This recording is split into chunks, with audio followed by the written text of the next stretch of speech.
Hello, नमस्कार।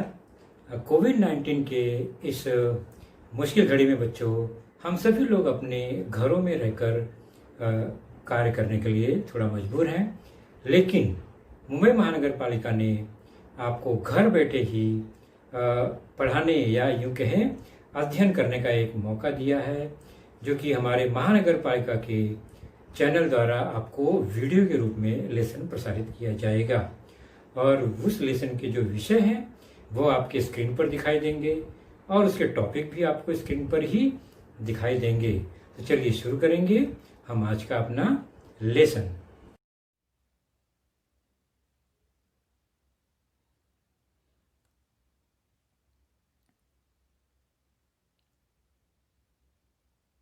आज की कक्षा 10वीं और 10वीं कक्षा में हमारा आज का विषय है गणित। गणित भाग पहला, जो कि अलजेब्रा या बीजगणित से संबंधित घटकों पर आधारित होता है। और हमारा आज का जो पाठ है वह है आपके पाठ्य पुस्तक से लेसन नंबर 1, 2 चरांकों वाले रेखीय समीकरण, जिसका भाग दूसरा हम आज जानेंगे, समझेंगे। लीनियर इक्वेशंस इन 2 वेरिएबल्स पार्ट 2, जिसके अंतर्गत हम आज जिस घटक पर चर्चा करेंगे वह घटक है डिटर्मिनेंट मेथड, अर्थात निश्चयक पद्धति द्वारा युगपत समीकरण या 2 चरांकों वाले रेखीय समीकरण को किस तरह से हल किया जाता है। और मैं हूं आपका वर्चुअल मार्गदर्शक Ajay Kumar Maurya, MCGM virtual classroom Dadar से। तो बच्चों, इसके पहले हमने युगपत समीकरण या साइमल्टेनियस इक्वेशन हल करने की जो पद्धतियाँ जानी हैं वो हम देख लेते हैं। तो कक्षा 9वीं में आपने 2 पद्धति जानी थी, एलिमिनेशन मेथड और सब्स्टिट्यूशन मेथड, तो उस पर चर्चा हम नहीं करेंगे। 10वीं कक्षा में आलेख पद्धति ग्राफ मेथड है, ये समीकरण हल करने का एक पद्धति जो कि हमने अपने पिछले लेसन में देखा। और अगला है निश्चयक पद्धति डिटर्मिनेंट्स, जिसे हम आज देखेंगे, जिस पर आज हम चर्चा करेंगे। तो 9वीं 10वीं में मिलाकर हमें कुल 4 पद्धतियों का अध्ययन करना है 2 चरांकों वाले रेखीय समीकरण हल करने की। तो हमने 10वीं कक्षा में पिछली बार देखा ग्राफ मेथड, आलेख पद्धति द्वारा किस तरह से हम किसी समीकरण के बिंदु निर्देशांक बनाकर उसे आलेख पर प्रतिस्थापित करके रेखा खींचकर उन रेखाओं के प्रतिच्छेदन बिंदु द्वारा समीकरणों के हल प्राप्त किए। और यह उदाहरण हमने देखा था किस तरह बिंदु निर्देशांक को आलेख पेपर पर हम प्रतिस्थापित करते हैं, एक्स और वाई अक्ष खींचकर, निर्देशांक लिखकर और बिंदु दर्शाकर। तो ये हमने पिछली बार देखा था, तो इस पर हमें ज़्यादा चर्चा नहीं करना है, केवल एक बार हम रिव्यू ले लेते हैं इसका। तो आलेख पेपर पर निर्देशांक बनने के बाद हम उसकी इकाई पैमाना जरूर लिखेंगे, बहुत इंपॉर्टेंट बात है। और फिर हर बिंदु को इस पर दर्शाएंगे जो कि सारणी में, टेबल में बनी हुई है। इस तरह से 4 बिंदु निर्देशांक हैं, चारों हमने बनाया और चारों को फिर क्या करेंगे, जोड़ देंगे पट्टी की सहायता से। तो एक रेखा बन गई एक समीकरण के लिए। उसी प्रकार दूसरा समीकरण जो है, चूँकि यहाँ 2 समीकरण होते हैं इसलिए युगपत समीकरण है, दूसरे समीकरण के लिए भी सारणी बनाएंगे, बेजोड़ निर्देशांक बनाएंगे और वो निर्देशांकों को आलेख पेपर पर प्रतिस्थापित करेंगे। तो यहाँ पर 0 4 2 0 1 2 4 ऋण 4 है। इन बिंदुओं को उसी आलेख पेपर पर, एक ही आलेख पेपर पर दोनों रेखाएं बनाएंगे और वो रेखाएं देखेंगे क्या एक दूसरे को प्रतिच्छेदित करती हैं, कर रही हैं। इसका मतलब वो जिस बिंदु पर प्रतिच्छेदित करेंगी वही इन दोनों समीकरण का हल होगा। और यहाँ 2 जीरो हल दिखाई दे रहा है। तो ये है आलेख पेपर, आलेख मेथड द्वारा रेखीय समीकरण 2 चरांकों वाले हमने हल किए। अगला है निश्चयक पद्धति डिटर्मिनेंट्स। तो ये निश्चय क्या है पहले उसको हम जान लेंगे। बहुत आसान सा है, बहुत ज़्यादा गहराई में नहीं जाएंगे। यदि चार घटक ए बी सी डी हैं, चार संख्या, चार घटक, चार पद, और उनको हमने कुछ इस तरह से अरेंज किया, दो लाइन के बीच में एक घटक, दूसरा घटक, तीसरा घटक, चौथा घटक, तो यह चार घटकों का निश्चयक कहलाता है, डिटर्मिनेंट्स कहलाता है, क्योंकि इसमें चार घटक हैं, दो आड़ी, दो खड़ी। तो निश्चयक में हमने देखा यहाँ पर जो बना हुआ है उसमें इस तरह से घटक लिखे हैं, और उसमें क्षैतिज हॉरिजॉन्टल वे में आपको दो जोड़ी दिखाई देगी, जिसे हम पंक्ति या रो कहते हैं, जैसे ए बी और सी डी। तो ये पंक्तियां हैं, रोज। उसी प्रकार ऊर्ध्वाधर पंक्ति वर्टिकली अगर आप देखेंगे खड़े रूप में, तो भी आपको दो दो घटक की जोड़ी दिखाई देगी, जिसे स्तंभ या कॉलम कहते हैं। तो दो रो, दो कॉलम, चार घटक। तो जिस निश्चयक के रो तथा कॉलम में दो दो घटक होते हैं उसे दो घात वाला निश्चयक कहते हैं। इतना हमें केवल जान लेना है। दो दो घटक हैं रो और कॉलम में, दो घात वाला निश्चयक। तीन तीन घटक होंगे रो और कॉलम में, तो तीन घात वाला निश्चयक कहलाता है।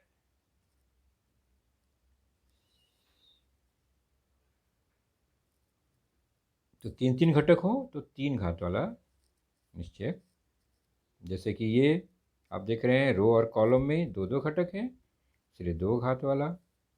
और यहाँ अगर तीन तीन घटक इस तरह से हों, तीन रो में, तीन कॉलम में, तो ये तीन घात वाले निश्चयक होते हैं। लेकिन हमें अपनी इस कक्षा में केवल दो घात वाले निश्चयक पर ही फोकस करना है, जिसमें दो दो घटक ही होंगे। तो ये निश्चयक लिखने का अर्थ क्या है, उसका मान कैसे निकालते हैं? आखिर हमने वो लिखा है तो ऐसा क्यों लिखा, उसका क्या वैल्यू है, क्या मान है? तो चलिए मान कैसे निकाला जाता है वो इम्पोर्टेंट है। ये एक निश्चयक है चार घटकों वाला, यानी दो दो घटक, दो रो में, दो कॉलम में। तो उसका मान कैसे निकालते हैं? तो ध्यान दीजिए, उसका मान निकालने के लिए घटकों को जिस रूप में लिखा है उसका तिरछा गुणा करेंगे और उसका अंतर निकालेंगे। क्या अर्थ हुआ तिरछा गुणा? मतलब पहले का नीचे जो क्रॉस है उससे गुणा करेंगे, तो ए गुणे डी। उसके बाद दूसरा जो है ऊपर से नीचे बी गुणे सी। कितना आसान है लिखना ये तिरछा गुणा। और इनका अंतर यानी हम घटा देंगे, तो ये जो मान आएगा यह निश्चयक का मान कहलाता है। तो ए गुणे डी मतलब ए डी, बी गुणे सी मतलब बी सी। इसका अंतर ही इस निश्चयक का मान होगा। और निश्चयक को जैसे कि नाम देना है, तो अंग्रेजी के बड़े अक्षर कैपिटल लेटर द्वारा ए बी सी डी इस तरह से इसका नाम देते हैं। तो अभी ऊपर जो निश्चयक बना है उसको अगर हमें नाम देना है ए, तो हम इस तरह से लिख सकते हैं ए बराबर और निश्चयक। ऐसे ए बी सी डी ऐसे निश्चयक के नाम होते हैं। चलिए उदाहरण द्वारा देखते हैं कि निश्चयक का संख्या के रूप में किस तरह से मान निकाला जाता है। मान लीजिए ये बी निश्चयक है कोई, उसका नाम बी है, तो मैं लिखूंगा बी और निश्चयक बनाऊंगा। और उसके घटक जो हैं इस तरह से हैं, 5 3 7 9। तो इसका मान कैसे निकालेंगे? एकदम ऊपर आपने देखा तिरछा गुणा, क्रॉस मल्टीप्लिकेशन, 5 से 9 का गुणा, और 7 3 से 7 का गुणा। बस अंतर निकालना है इनका, आसानी से हल करेंगे। 5 गुणे 9 45, 3 गुणे 7 21, अंतर हो गया 24। तो इस निश्चयक का मान हो गया 24। है ना आसान सी बात। चलिए अब उदाहरण जो था पेज नंबर 11 पर आपके पाठ्य पुस्तक में, उसको भी देख लेते हैं। यह भी आपने जो देखा वो भी उसी पेज का ही उदाहरण था, लेकिन अन्य दो उदाहरण है उसको भी देखते हैं। वहाँ लिखा है n एक निश्चक है और जिसके घटक इस तरह से हैं -8 -3 2 4। उसका मान निकालना है तो काम क्या करना है, तिरछा गुणा। -8 इंटू 4 अंतर हो गया। फिर दूसरा है -3 इंटू 2, -3 ऋण 3 गुणे 2। हल करेंगे 8 चौक 32 -32 माइनस -3 इंटू 2 ऋण 3 गुणे 2 ऋण 6। सरल करेंगे -32 माइनस और माइनस मल्टीप्लाई हो गया +6। दोनों अलग अलग है, माइनस और प्लस है तो घटा देंगे, आ जाएगा 26। बड़ी संख्या 32 बड़ी है जो ऋणात्मक है, तो ऋणात्मक ही उत्तर आएगा -26। तो निश्चक n का मान हो गया -26। ऐसे ही एक उदाहरण और है, उसके घटक कुछ इस तरह से निश्चक के, निश्चक b 2√3 9 एंड 2 3√3। तो पहले तिरछा गुणा, 2 करनी में 3 गुणे 3 करनी में 3 ऋण 9 गुणे 2, 9 गुणे 2। सरल करेंगे, 2 गुणांक 3 गुणांक करने के बाहर उसका गुणा हो गया और करने 3 गुणे करने 3 हो गया, करने में 9 अर्थात 3 और 9 गुणे 2 18। हल करेंगे, सरल करेंगे, गुणा करने पे आया 18, 2 3 6 3 18 ऋण 18 बराबर 0। तो यहाँ पर b का मान आ गया 0, 0।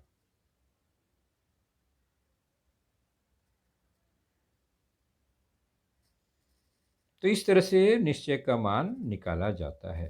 तो ये निश्चय का मान का निकालने का तरीका, इसका उपयोग हम युगपत समीकरण या दो चरांकों वाले रेखीय समीकरण को हल करने में कैसे करेंगे, वही डिटर्मिनेंट मेथड होता है जिसे क्रैमर ने बनाया, इसलिए उसका नाम है क्रेमर मेथड या क्रेमर का नियम।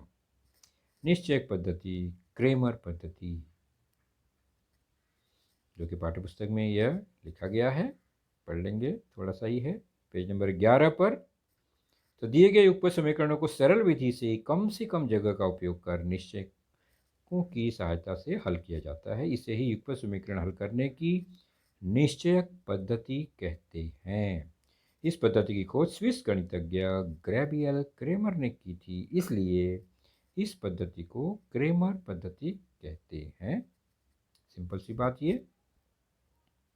चलिए समझते हैं कैसे उपयोग करते हैं। निश्चयक पद्धति, क्रेमर पद्धति द्वारा युगपत समीकरण हल करने के लिए कुछ स्टेप फॉलो करने पड़ते हैं।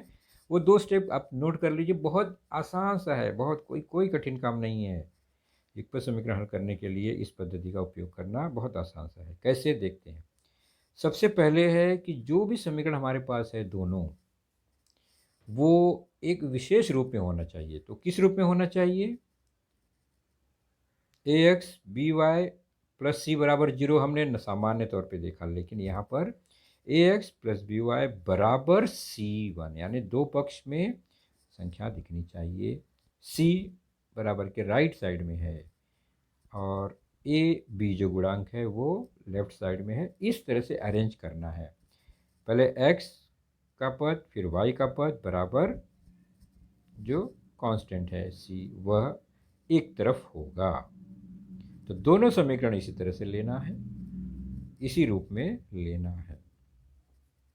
उसके जो गुणा, तो ऐसे लेने के बाद उसमें आप देख रहे हैं गुणांक तो अलग अलग हो सकते हैं, चरांक तो दोनों के एक ही होंगे। दो चरांक वाले युगपत समीकरण का मतलब हुआ कि दोनों समीकरण में चरांक कॉमन होंगे। एक में x है, दूसरे में भी x होगा, एक में y है, दूसरे में भी y होगा। तो पहला हो गया उसको विशेष रूप में लिखना। अब उसके गुणांकों को फोकस करना है। एक बार हमने समीकरण लिख दिया तो हमें चरांकों पर ध्यान नहीं देना है, गुणांकों पर फोकस करना है। तो गुणांक कौन कौन से हैं, ध्यान से देखिए। तो पहले x का गुणांक है ये a1, फिर y का गुणांक है b1 और अंत में सी एक कांस्टेंट है, स्थिर पद, वो है C1। तो चरांकों को छोड़कर हमने गुणांकों और स्थिर पद को ले लिया। दूसरे समीकरण का भी इसी तरह से है। ऐसे अलग से लिखना नहीं है, केवल आप समझने के लिए कि इसमें किन किन घटकों को हमें उपयोग में लाना है। यही जो गुणांक और स्थिर पद है, यही निश्चय के घटक बनेंगे। इन्हीं का उपयोग निश्चय के घटकों के रूप में, दो दो के रूप में करना है। 4 घटक का इस्तेमाल करना है और निश्चय का मान निकालना है। तो एक निश्चयक में 4 घटक, 2 निश्चयक में 4 घटक और फिर 3 निश्चयक में 4 घटक, यानी 3 प्रकार का हमें निश्चयक बनाना है और उनके मान निकाल देना है, और इसी का उपयोग फिर हमें समीकरण हल करने में करना है। तो अब किस निश्चयक में कौन सा मान रखना है, यह ध्यान देने वाली बात है। तो जब हम ए बी सी को क्रम में अगर हम इस तरह लिखते हैं, तो पहले कॉलम में हम देख रहे हैं A1 A2 यानी ए है। दूसरे कॉलम में हम B1 B2 यानी बी वाला घटक है, दूसरा पद।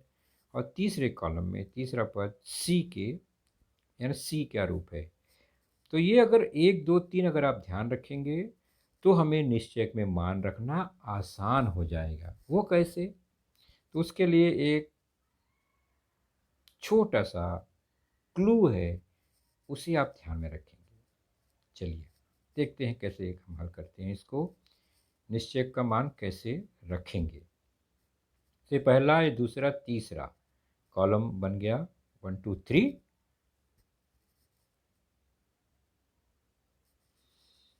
अब 12 32 13 यह एक नंबर याद कर लीजिए, बस सिंपल सा 12 32 13, ये क्रम से नंबर याद कीजिए। 12 32 13, 12 32 13, 12 32 13 है क्या? 12 मतलब 1 2, पहला कॉलम दूसरा कॉलम, इसलिए 12 लिख दिया है याद करने के लिए। 32 का मतलब है 3 2, तीसरा कॉलम फिर दूसरा कॉलम, ओके। और 13 मतलब 1 3, पहला कॉलम तीसरा कॉलम। ये याद रखने के लिए ये सीक्वेंस ध्यान में रखिए, आसानी से गलती बिना गलती के आप हल कर लेंगे। चलिए देखते हैं, निश्चयक बनाते हैं। 12 है पहला, यानी 1 2, पहला कॉलम क्या है? पहले कॉलम के गुणांक तो हमें पता है, पहले कॉलम के गुणांक कौन से हैं। फिर इस तरह दूसरा निश्चयक, इसी तरह तीसरा निश्चयक बनाएंगे। तो शुरुआत करें।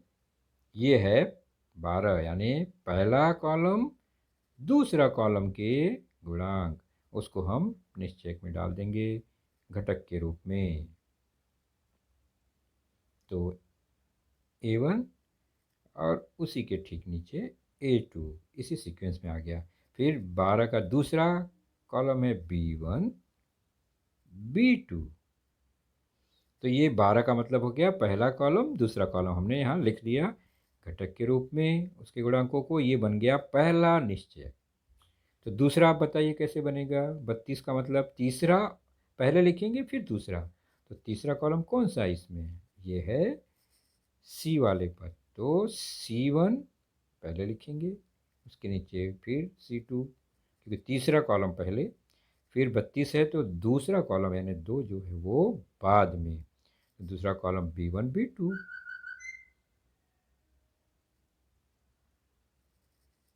तो दूसरा भी पूरा हो गया। अब है तीसरा निश्चय 13, मतलब पहला और फिर तीसरा। तो पहला जो पद है वो A1 A2 है घटक निश्चय का, और तीसरा है C1 C2। गुड, है ना 12 32 13 का फायदा। तो हमें हमारा फिर सीक्वेंस गलत नहीं होगा, कौन सा पहले कौन सा बाद में, यह सोचने की जरूरत नहीं है। जब हमने विशेष रूप में समीकरण लिख दिया A1x B1y बराबर C के रूप में, तो 12 32 13 का मतलब फिर किस कॉलम को कब कहाँ लेना है, यह एक आसान सा तरीका हो जाएगा आपके लिए। तो पहले 12 मतलब पहला और दूसरा कॉलम, फिर इसको हम नाम दे देंगे D। ध्यान रखिए, नाम देंगे D, डिटर्मिनेंट्स का D। उसके बाद 32, तो दूसरे वाले को हम नाम देंगे DX, यह वह डिटर्मिनेंट्स है जिससे x का मान ज्ञात होगा। और 13, यह 13 तीसरा निश्चय dy, जिसके उपयोग से y का मान होगा, यानी x का मान और y का मान फिर निकलेगा इन्हीं d, dx और dy के मान से। कैसे निकलेगा? तो क्रेमर ने यहाँ नियम बनाया कि d, dx, dy को अगर सही सीक्वेंस में आपने लिखा है इस तरह से, हमेशा d का मान पहले निकालिए, फिर dx का, फिर dy का, तो x का मान क्या होगा? समीकरण के x का मान वो हो जाएगा dx बटे d। बहुत आसान, dx में d से भाग दे दो, x का मान आ जाएगा। कितना आसान हो गया। और y का मान निकालना है तो सेम वैसे ही dy बटे d।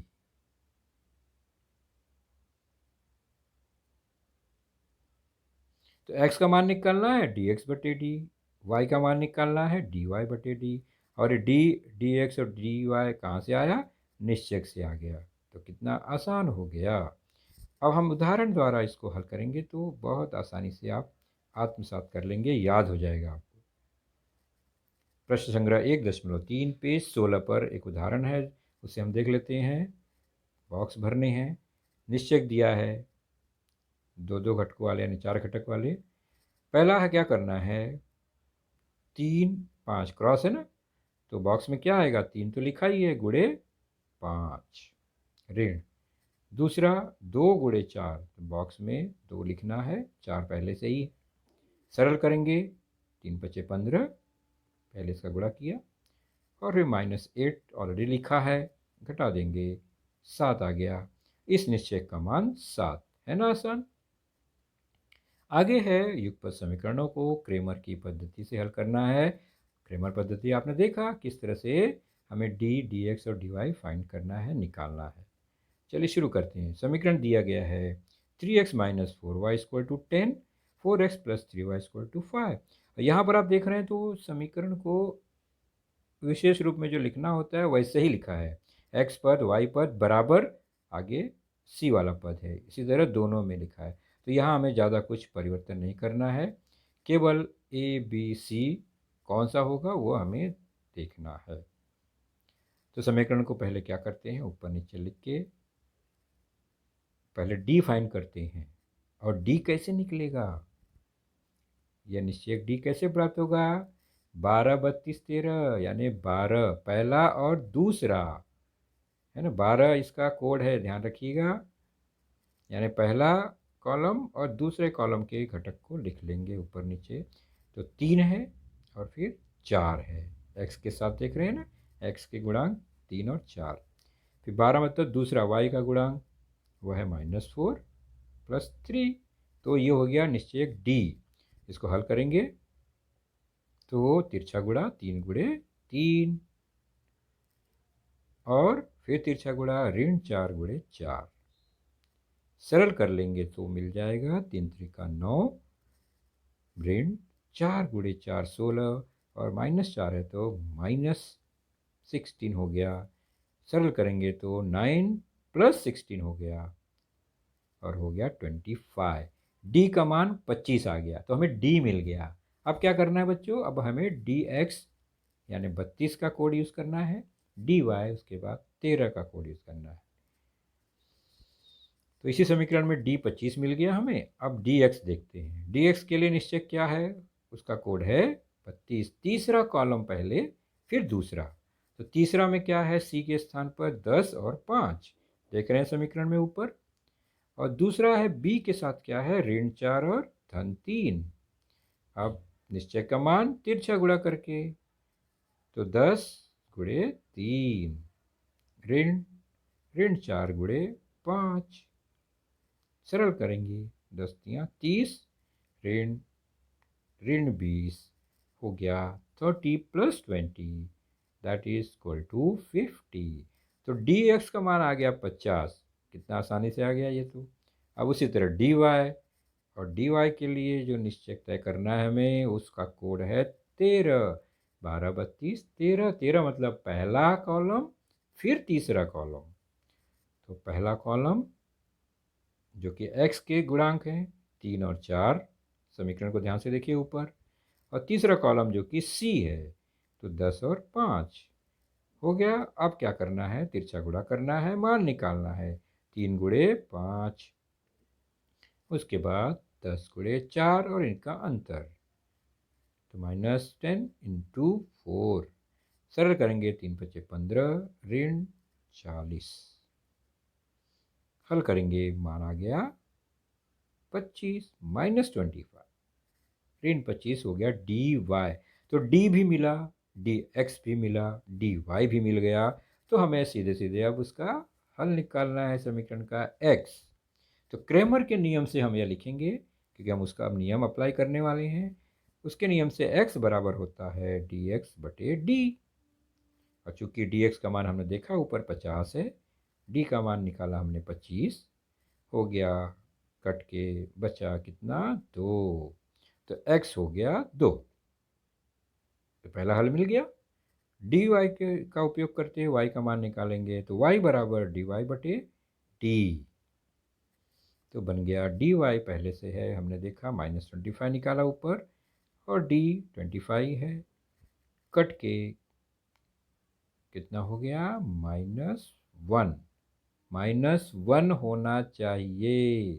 तो यहाँ पर मिस्टेक है, आप उसको सुधारेंगे, y = -1। बच्चों ध्यान रखेंगे, मैंने वहाँ 1 लिखा है, तो आप इसी तरह हमेशा नकल नहीं उतारना है, वहाँ -1 होना चाहिए। आपने काटा, उसको नोट कीजिए, ये -1 ही होगा। तो मेथड आपने समझ लिया, वेरी गुड। और एक उदाहरण देखते हैं। मैं इसको केवल क्या करूँगा, एडजस्ट करूँगा इक्वेशन, आप लोग स्वयं अपने नोटबुक पर हल करेंगे। इक्वेशन है 4x - 3y ऋण 4 बराबर 0, 6x बराबर 8 ऋण 5y। तो ये क्या विशेष क्रम में, व्यवस्थित क्रम में है क्रैमर के नियम के लिए? बिल्कुल नहीं है। ए x और y एक तरफ होना चाहिए था, c पर दूसरी तरफ होना चाहिए था, वैसा नहीं है। तो पहले दिए गए समीकरण को ax by बराबर c के रूप में लिखना होगा। तो पहला समीकरण को हम एडजस्ट करते हैं, तो x और y का पद एक तरफ, और ऋण 4 को पक्षांतर करेंगे, बराबर क्या हो जाएगा, धन 4। तो ये हो गया ax + by बराबर c, पहला समीकरण। दूसरे समीकरण को देखेंगे अगर, तो x का पद 6x और y दूसरी तरफ है ऋण 5y, तो पक्षांतर करेंगे, धन 5y एक तरफ आ गया, बराबर 8 वहाँ पहले से ही है राइट साइड में, तो उसको वैसे ही रख देंगे, +8 ही रहेगा। तो बन गया हमारा ये समीकरण ax + by बराबर c। अब आपको क्या करना है, याद आया, अब आपको निश्चयक बनाना है d dx dy। तो पहले d बनाएंगे और उसको हल करेंगे। d में 12 यानी पहला कॉलम, और दूसरा कॉलम यानी x के घटक गुणांक और y के गुणांक को लिखेंगे। उसके बाद dx निकालेंगे, यानी 32 तीसरा कॉलम c वाला, और दूसरा कॉलम b के गुणांक को लिखेंगे और हल करेंगे तो dx मिलेगा। उसी तरह dy 13 यानी पहला कॉलम और तीसरा कॉलम लेकर dy ज्ञात करेंगे, और क्रेमर का नियम लगाकर x बराबर dx/d, y बराबर dy/d, तो x और y का मान ज्ञात हो जाएगा। तो बच्चों आपने देखा आज का लेसन, उसके प्रमुख मुद्दों को ध्यान से बार बार दोबारा देखकर समझने का प्रयास कीजिए, क्योंकि एक बार देखने पर किसी को भी वो पूरा मुद्दा समझ में नहीं आता। तो जैसे ही हम 2 बार 3 बार देखेंगे तो हमें वह समझ में आने लगेगा। और इसके आगे की जानकारी जो होगी बच्चों, वह निश्चित ही हमारे अगले वीडियो में होगी। तो उस वीडियो को देखने के लिए, उसकी सूचना प्राप्त करने के लिए जो नीचे सब्सक्राइब का बटन होता है उसे ज़रूर प्रेस कीजिए और नोटिफिकेशन ऑन रखिए, ताकि जैसे ही हमारा लेसन चैनल पर डाला जाएगा आपको वह तुरंत प्राप्त होगा। तो अपना ख्याल रखिए, सुरक्षित रहिए। Thank you.